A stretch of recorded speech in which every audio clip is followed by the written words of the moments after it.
Romanos capítulo 8. Así pues, ahora ya no hay ninguna condenación para los que están unidos a Cristo Jesús. Porque la ley del Espíritu que da vida en Cristo Jesús te liberó de la ley del pecado y de la muerte. Porque Dios ha hecho lo que la ley de Moisés no pudo hacer, pues no era capaz de hacerlo debido a la debilidad humana.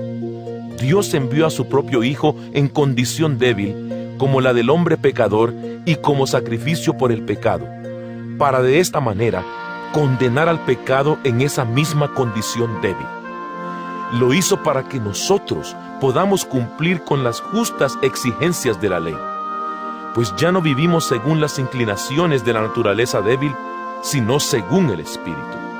Los que viven según las inclinaciones de la naturaleza débil solo se preocupan por seguirlas, pero los que viven conforme al Espíritu se preocupan por las cosas del Espíritu.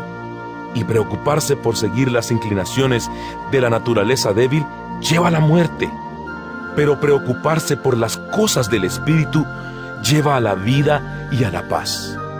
Los que se preocupan por seguir las inclinaciones de la naturaleza débil son enemigos de Dios, porque ni quieren ni pueden someterse a su ley.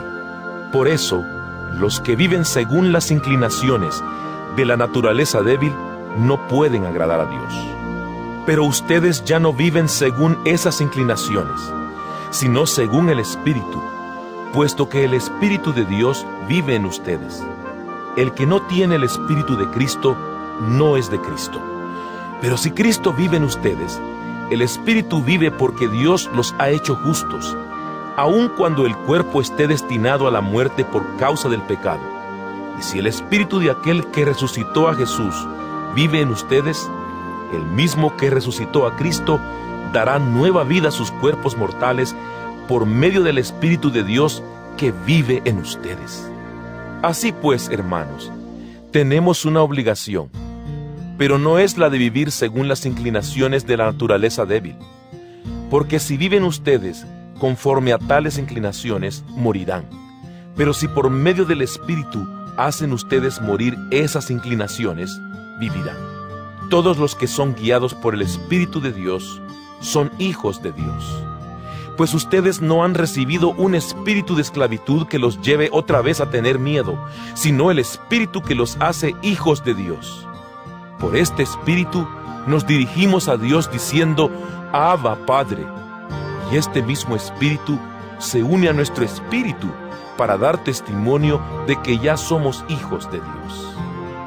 Y puesto que somos sus hijos, también tendremos parte en la herencia que Dios nos ha prometido, la cual compartiremos con Cristo, puesto que sufrimos con Él para estar también con Él en su gloria. Considero que los sufrimientos del tiempo presente no son nada si los comparamos con la gloria que habremos de ver después.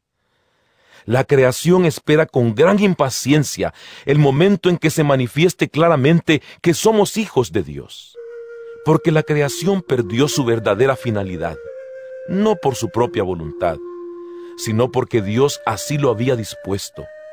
Pero le quedaba siempre la esperanza de ser liberada de la esclavitud y la destrucción, para alcanzar la gloriosa libertad de los hijos de Dios.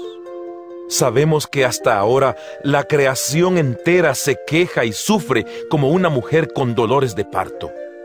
Y no solo ella sufre, sino también nosotros, que ya tenemos el Espíritu como anticipo de lo que vamos a recibir. Sufrimos profundamente, esperando el momento de ser adoptados como hijos de Dios, con lo cual serán liberados nuestros cuerpos. Con esa esperanza hemos sido salvados. Solo que esperar lo que ya se está viendo no es esperanza, pues ¿quién espera lo que ya está viendo? Pero si lo que esperamos es algo que todavía no vemos, tenemos que esperarlo sufriendo con firmeza. De igual manera, el Espíritu nos ayuda en nuestra debilidad, porque no sabemos orar como es debido, pero el Espíritu mismo ruega a Dios por nosotros con gemidos que no pueden expresarse con palabras. Y Dios, que examina los corazones, sabe qué es lo que el Espíritu quiere decir, porque el Espíritu ruega conforme a la voluntad de Dios por los del pueblo santo. Sabemos que Dios dispone todas las cosas para el bien de quienes lo aman, a los cuales Él ha llamado de acuerdo con su propósito. A los que de antemano Dios había conocido, los destinó desde un principio a ser como su Hijo, para que su Hijo fuera el primero entre muchos hermanos. Y a los que Dios destinó desde un principio, también los llamó, y a los que llamó, los hizo justos, y a los que hizo justos, les dio parte en su gloria. ¿Qué más podremos decir? Que si Dios está a nuestro favor, nadie podrá estar contra nosotros. Si Dios no nos negó ni a su propio Hijo, sino que lo entregó a la muerte por todos nosotros, ¿cómo no habrá de darnos también junto con su Hijo todas las cosas? ¿Quién podrá acusar a los que Dios ha escogido? Dios es quien los hace justos. ¿Quién podrá condenarlos? Cristo Jesús es quien murió, todavía más, quien resucitó y está a la derecha de Dios rogando por nosotros. ¿Quién nos podrá separar del amor de Cristo? ¿El sufrimiento o las dificultades? ¿O la persecución? ¿O el hambre? ¿O la falta de ropa? ¿O el peligro? ¿O la muerte violenta? Como dice la Escritura: por causa tuya estamos siempre expuestos a la muerte. Nos tratan como ovejas llevadas al matadero. Pero en todo esto salimos más que vencedores por medio de aquel que nos amó. Estoy convencido de que nada podrá separarnos del amor de Dios, ni la muerte, ni la vida, ni los ángeles, ni los poderes y fuerzas espirituales, ni lo presente, ni lo futuro, ni lo más alto, ni lo más profundo, ni ninguna otra de las cosas creadas por Dios. Nada podrá separarnos del amor que Dios nos ha mostrado en Cristo Jesús nuestro Señor.